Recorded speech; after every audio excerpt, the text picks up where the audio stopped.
What is up guys? So welcome back again for another video dito sa humble page natin at i-share ko sa inyo yung naging journey natin sa pagbisita sa nag-iisang legend na si Apo Wang Od.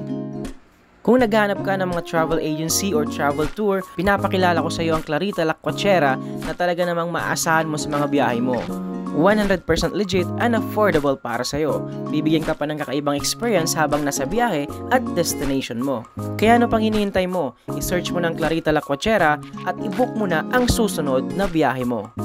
September 23-24 ang next na biyahe ko sa Clarita at sagada naman tayo. Excited na akong ma-meet ka kaya tara, sama-sama nating libutin ang Pilipinas kasama ang Clarita La Cuachera. Friday kami umalis sa Baguio, September 25, 10 PM to be exact. Medyo timing nga lang kasi medyo maulan pero syempre tuloy pa rin ang gala natin. At dito nagkaroon muna kami ng short orientation kung ano yung mga dapat at hindi dapat gawin kapag nasa destination na. At heto na nga, biyahe na. Kaya dito pa lang sa Baguio itinulog ko na kasi alam kong mapapalaban ako sa biyaheng to. Lalo na sa mga katulad kong mahina talaga sa biyahe. Kaya kailangan talagang uminom ng gamot. Papaikot-ikutin ka talaga ng daan kagaya ng ginawa ng jowa mo sa'yo.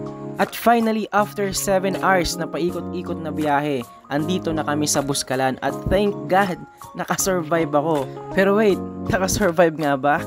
Pagkarating nga namin dito, nagpahinga muna kami ng kaunti at hinintay ang tour guide namin at i-ready ang mga sarili namin sa labanan ng akyatan at babaan ng bundok. Pagkarating ng tour guide namin, larga na talaga. Ginusto namin to kaya kailangang panindigan. Sa simula, relax lang naman kami dahil syempre pababa.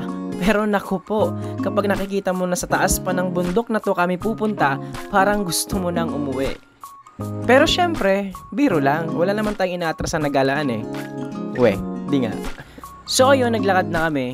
Lakad dito, lakad doon, baba dito, at naku po, syempre, akyat doon. Pero syempre nag-i-enjoy kami sa mga dinadaanan namin, katulad nito at nito. At mga view na nakakatanggal ng pagod, katulad nito. At ang pinaka-best sa lahat ay yung magpahinga dito, dito, at syempre dito. Kaya ko na, tara na, balik na tayo.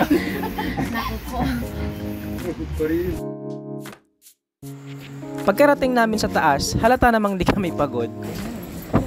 Kaya rin di hirap. Habang nagpapahinga kami, nakita namin si Apo na nagpre-prepare. Sa sobrang pagka-excite namin, gusto na sana namin magpa-picture. Pero di pa pala pwede. Kaya dumiretso na muna kami sa bahay na pag-i-stayan namin.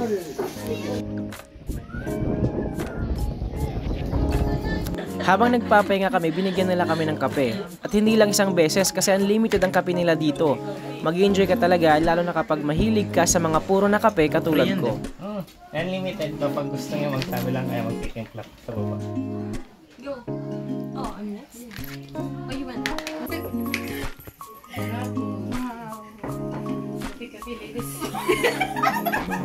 Ang saya nila dito, parang wala kaming pinagdaanan na matinding akyatan.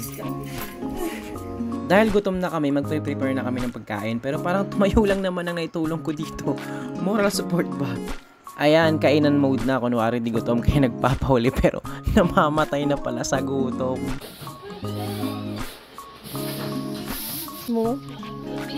Nico. Ito talaga sinasadya ng mga taong pumupunta dito sa Buscalan ang magpatato kay Apo Wang Od, kay Grace at kay Iliang.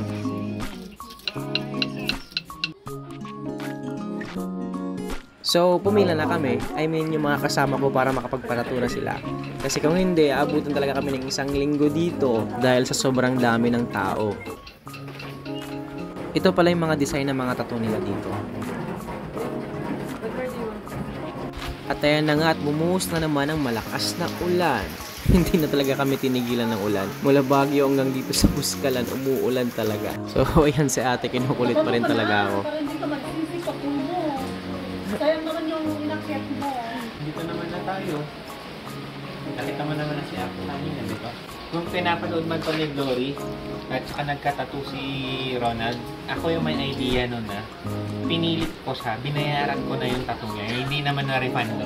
So, wala na, natatawa na talaga siya. Hindi kasi talaga ako pwede magpatato dahil sa isang matinding rason. Pero ginawa na lang namin to para kahit pa paano kunwari nagpatato ako. Pagkatila ng ulan, lumabas kami saglit para mag-ikot-ikot. At ito nga napagtripan ng isa sa mga kasama namin. Okay, isubo mo na diretso, tapos ngangalin mo lang ng ngangalin. Parang kaping. Ako. Galanin na lang. Diretso lang.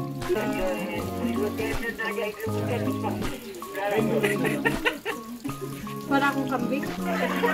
Sige lang na yan. Badaway.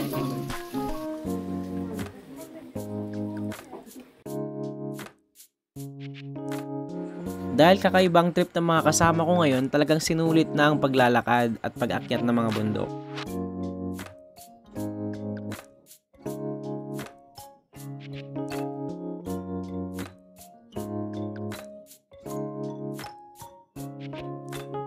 Pinasyalan namin ang isa sa mga mahalagang lugar dito sa Buscalan, ang museum ni Apo. Pero hindi na namin binuksan, sumilip na lang kami sa labas at nabasa ko nga dito ang totoong pangalan ni Apo. Ilang taon na ba si Apo? 106, grabe.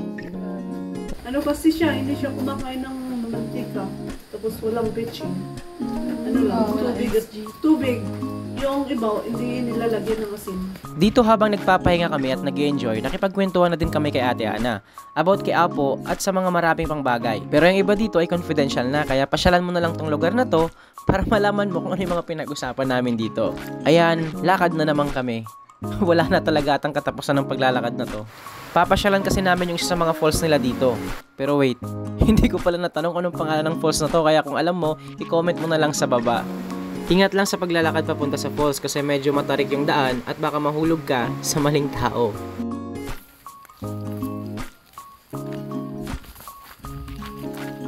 Akala namin malapit lang pero prank lang pala yun. Dumaan kami sa gubat at syempre sa mga matatarik na daan. Literal na matarik talaga na halos mahulog na yung mga kasama ko. Hoy! Ala! Hoy! Oh!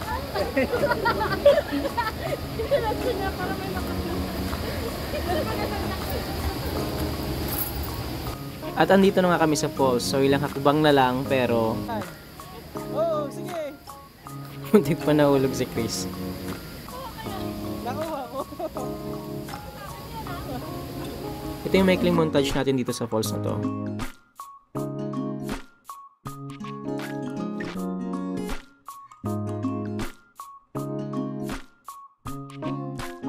Habang yung mga kasama ko nag-enjoy mag-picture, ako naman nanginginig talaga yung tuhod ko dito. Hindi lang halata sa video pero mataas tong area na kinakatayuan ko. At ayun, nakapagpahinga na at meron na namang lakas balikan lahat ng mga dinaanan namin. So fast forward tayo, ito na yung mga sumunod na nangyari pagbalik namin. Yes, pa. Yun. Hello. Tattoo session na kaya ito. Medyo naiinggit na ako kasi talaga ako pwedeng magpatato dito.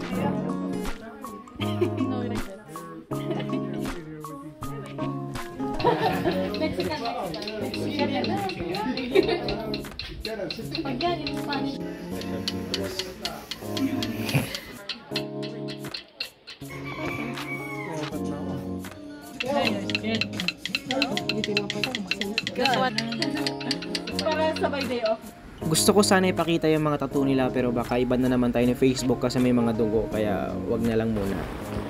Bye-bye. At ito nga kinabukasan, umuwi na rin kami pagkatapos nila magpatato pero ayun, gaya na nakikita nyo, umuulan na naman. Ayan, at dahil hindi nga ako nagpatato, wala akong picture kay Apo kaya nakiusap na lang ako na magpa-picture sa kanya at pinagbigyan naman nila tayo. Smile! So ito, uwian na at babaan at akyatan na naman. Kaya kung tinapos mo tong video na to mula simula nga huli, maraming salamat sa support mo sa mga video na ginagawa ko at sana makasama pa kita sa mga susunod na gala natin. Marami pa akong hindi na isama na video natin dito sa Buscalan kaya abangan nyo. Pero dito ko na muna tatapusin tong video na ito kaya kita-kita ulit tayo sa susunod. Bye guys! Bye.